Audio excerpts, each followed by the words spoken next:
लगातार आपको बता रहे देवेंद्र फडणवीस आज तीसरी बार महाराष्ट्र के सीएम पद की शपथ लेंगे। शपथ लेने से पहले देवेंद्र फडणवीस सिद्धिविनायक मंदिर जाएंगे और बप्पा के दर्शन भी करेंगे। आजाद मैदान में शाम को 5:30 बजे होने वाले शपथ समारोह में करीब 42,000 मेहमान शामिल होते हुए नजर आएंगे और इसको लेकर के तैयारियां भी पूरी कर ली गई है। लेकिन उससे पहले एक बार फिर से देवेंद्र फडणवीस की बात करें, वो बप्पा के दर्शन करने के लिए जाने वाले सिद्धिविनायक मंदिर, वहां पर भी सुरक्षा के लिए आज से कड़े इंतजाम किए गए। आज की बात अगर करें, शाम को 5:30 बजे एक बड़ी खबर आपको लगातार बता रहे कि प्रधानमंत्री मोदी और उसके साथ तमाम बड़े लोग भी शामिल होते हुए नजर आएंगे। इसी पर आप इस खास रिपोर्ट को देखिए।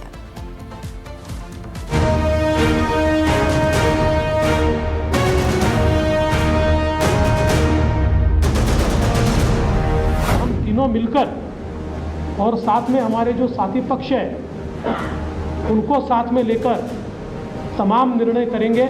हम तीनों ने और हमारी टीम ने जो काम किया है वो उल्लेखनीय है। महाराष्ट्र में आज महायुति की सरकार बनेगी और देवेंद्र फडणवीस तीसरी बार सीएम पद की शपथ लेंगे। क्योंकि करीब 2 सप्ताह बाद ही सही, लेकिन आखिरकार बुधवार को देवेंद्र फडणवीस के सीएम की कुर्सी तक का रास्ता साफ हो गया।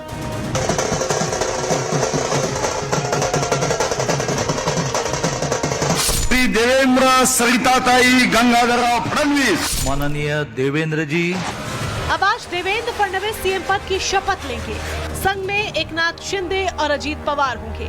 प्रधानमंत्री नरेंद्र मोदी शपथ का गवाह बनेंगे और साथ में अमित शाह, योगी समेत तमाम दिग्गज मौजूद रहेंगे। एकनाथराव शिंदे जी ने महाराष्ट्र के मुख्यमंत्री पद के लिए मेरे नाम की सिफारिश का पत्र दिया है। नई सरकार का शपथ विधि ये 5 तारीख को शाम को 5:30 बजे माननीय नरेंद्र मोदी जी की उपस्थिति में संपन्न होगा। सीएम की कुर्सी पर कौन बैठेगा, महाराष्ट्र का ताज किसके सर पर होगा, किसका राज होगा, वो चेहरा साफ हो गया है। लेकिन डिप्टी सीएम की कुर्सी पर अभी भी सस्पेंस बना हुआ है। अजीत पवार डिप्टी सीएम बनेंगे ये तय है, लेकिन एकनाथ शिंदे ने पेच फंसाए रखा है। क्या आप और अजीत पवार साहब भी कल डिप्टी सीएम पद की शपथ लेंगे? अरे भैया, अभी तो कहा, देवेंद्र जी ने भी कहा, मैं भी कह रहा हूँ, रुको थोड़ा, अभी शाम तक रुको, अभी कल शपथ ली है ना। राज्यपाल से मुलाकात कर सरकार बनाने का दावा पेश किया जा चुका है। आजाद मैदान भी सच कर तैयार है। इंतजार अब शपथ ग्रहण का है। देवेंद्रजींनी मी मुख्यमंत्री व्हावं म्हणून माझ्या नावाची शिफारस केली होती आणि आज देवेंद्रजी मुख्यमंत्री व्हावेत अशी शिफारस आणि पाठिंब्याचं पत्र शिवसेनेच्या वतीने आज आम्ही दिलंय आणि या राज्याला पुढे नेण्यासाठी एक आपण जसं म्हणतो डबल इंजिनचं सरकार या ठिकाणी आम्ही 2.5 वर्ष चालवलं आणि त्याचा फायदा या राज्यातल्या जनतेला झाला। हमारे लिए ये जो पद है, ये पद एक प्रकार से टेक्निकल बात है। हम तीनों मिलकर और साथ में हमारे जो साथी पक्ष है उनको साथ में लेकर तमाम निर्णय करेंगे। देवेंद्र फडणवीस के शपथ ग्रहण को लेकर सुरक्षा व्यवस्था दुरुस्त है। आजाद मैदान में जुटने वाली भीड़ को लेकर सभी इंतजाम कर लिए गए हैं। मुंबई पुलिस ने 2500 से ज्यादा पुलिसकर्मी तैनात किए। आजाद मैदान क्षेत्र को नो फ्लाइंग जोन घोषित कर दिया गया है। हमारी जो निर्भया की पेट्रोलिंग मोबाइल हैं उनका नियोजन है। उसके साथ साथ इस बंदोबस्त में महिला अधिकारी और अमलदार भी बड़े संख्या में हमने लगाया है। उसके साथ साथ जो भी क्राउडेड प्लेसेस रहेंगे वहाँ हमारा डिप्लॉयमेंट रहेगा। जैसे मैंने बताया, हमारे CCTVs जो है उसकी तरफ से भी सब सर्विलेंस सब जगह रखा जाएगा। अब जहां महायुति में सीएम के शपथ ग्रहण समारोह की तैयारियां चल रही हैं, वहीं विरोधी भी अपनी अलग कोशिशों में लगे हैं। महाराष्ट्र में भाजपा का मुख्यमंत्री बन रहा है। इससे स्पष्ट हो गया है कि भारतीय जनता पार्टी अपने सहयोगी पार्टियों को भी धोखा देने का काम करती है। जब महाराष्ट्र में चुनाव हुए तो एकनाथ शिंदे मुख्यमंत्री थे और जब बहुमत के साथ उनका पूरा मोर्चा आ गया तब भारतीय जनता पार्टी अब खुद सरकार बना करके सहयोगी पार्टियों को धोखा देने का काम कर रही है। ये अब सरकार बनाने के बाद भी चलता रहेगा तो ये सरकार बनेगी, टिकेगी, लेकिन किस तरह से चलेगी और देश राज्य चलेगा उस बारे में हमारे मन में बहुत शंका है। अब महाराष्ट्र में महायुति की सरकार जब फडणवीस चलाने वाले हैं तो उनके सामने चुनौतियां भी कई होंगी। जनता से किए वादों को पूरा करना, महायुति दलों के साथ मिलकर सरकार चलाना, लेकिन फडणवीस पार्टी के साथ सहयोगियों को भी लेकर चलना जानते हैं। एकनाथ शिंदे का साथ आना इसका सबूत है। महाराष्ट्र का रण जीतकर फडणवीस ने पार्टी को तो खुश किया, साथ ही अपनी सीएम की कुर्सी वापस पाने में कामयाब भी रहे। Bureau report, Republic Bharat.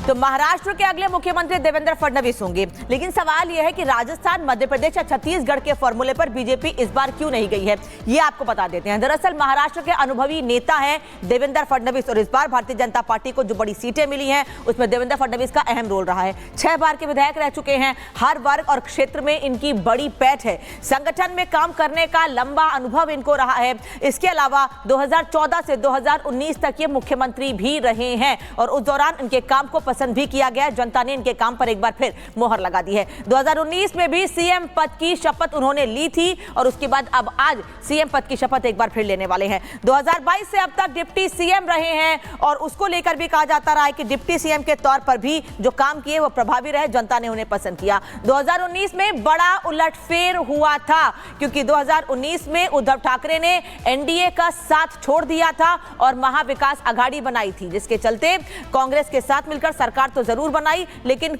2 से ढाई साल के बाद सरकार गिर गई। तब भी फडणवीस मजबूती से डटे रहे थे। जब उद्धव ठाकरे अलग हुए उस वक्त भी फडणवीस मजबूती से डटे रहे थे। उन्होंने साफ कहा था कि मैं समंदर हूं और वापस लौटकर जरूर आऊंगा और जनता ने भी उनके काम को और उनके विश्वास को बनाए रखा। 2022 में शिवसेना में टूट हो गई। एकनाथ शिंदे के साथ बड़ी संख्या में विधायक टूट कर आए और शिंदे का गुट एनडीए का हिस्सा बन गया, जिसके बाद एक बार फिर से बीजेपी की सरकार महायुति गठबंधन के तौर पर बनी।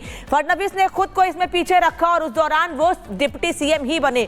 फोकस सरकार बनाने पर था कि किस तरह से भारतीय जनता पार्टी की सरकार बन जाए प्रदेश में। शिंदे सरकार में डिप्टी सीएम के पद पर रहे देवेंद्र फडणवीस और एकनाथ शिंदे मुख्यमंत्री बने थे, लेकिन एकनाथ शिंदे के साथ वो मजबूती से खड़े रहे और बीजेपी विधायकों को बांध के रखा, जिससे कि कहीं कोई नाराजगी ना हो और कोई विधायक कहीं छिटक के ना जाए, क्योंकि उस समय भी उद्धव ठाकरे से नाराज होकर ही बड़ी संख्या में विधायक एकनाथ शिंदे के साथ आए थे, जिन्होंने मिलकर महायुति की सरकार बनाई थी महाराष्ट्र में 2022 में।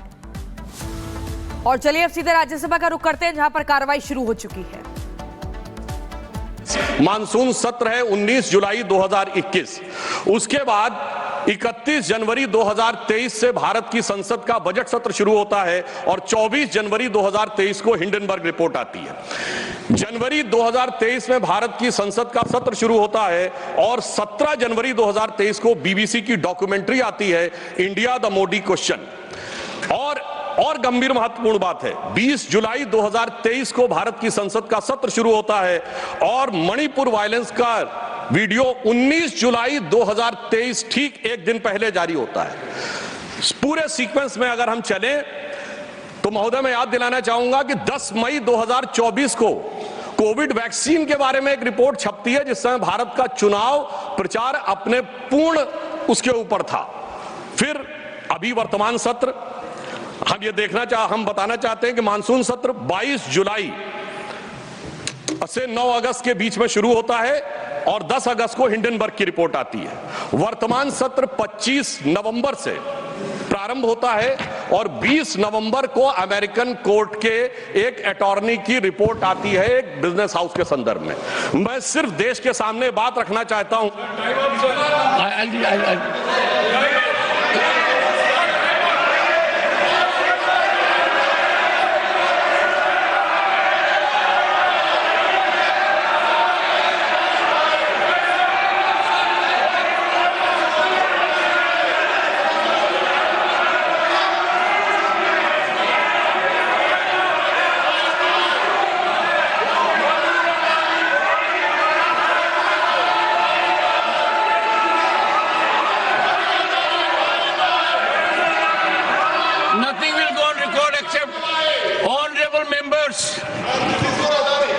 This is honorable members. I'll give honorable members.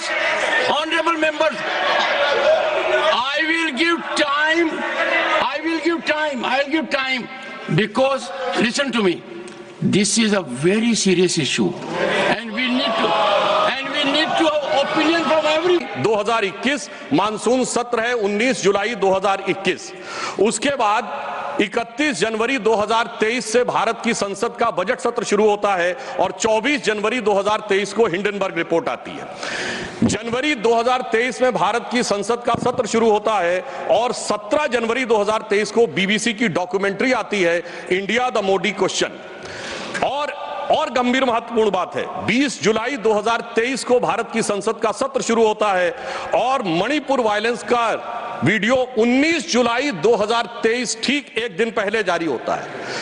इस पूरे सीक्वेंस में अगर हम चलें तो महोदय मैं याद दिलाना चाहूंगा कि 10 मई 2024 को कोविड वैक्सीन के बारे में एक रिपोर्ट छपती है, जिस समय भारत का चुनाव प्रचार अपने पूर्ण उसके ऊपर था।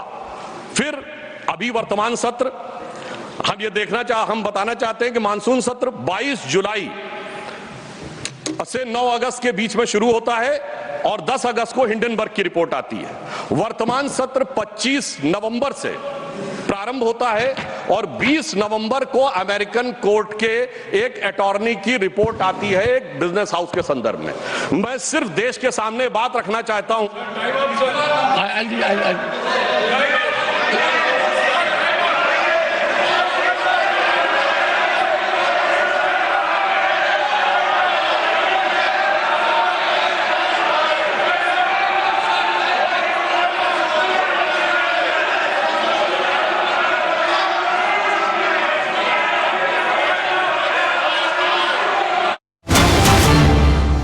और राज्यसभा की कार्यवाही आप देख रहे थे, विपक्ष की तरफ से जमकर हंगामा किया गया और ये भी आपको बता दें कि हंगामे के बाद कार्यवाही को स्थगित करना पड़ा।